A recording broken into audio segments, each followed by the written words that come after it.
Ayan na po yung pinaka mga member po natin. At gumamit po tayo ng grade 60 dito mga tol na 16mm. Eskwala siya ng 50. No? Ito yung mga corner. Kulong po natin.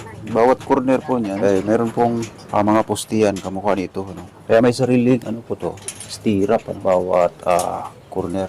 Meron po itong bilang na 146 pieces na member po natin, grade 60.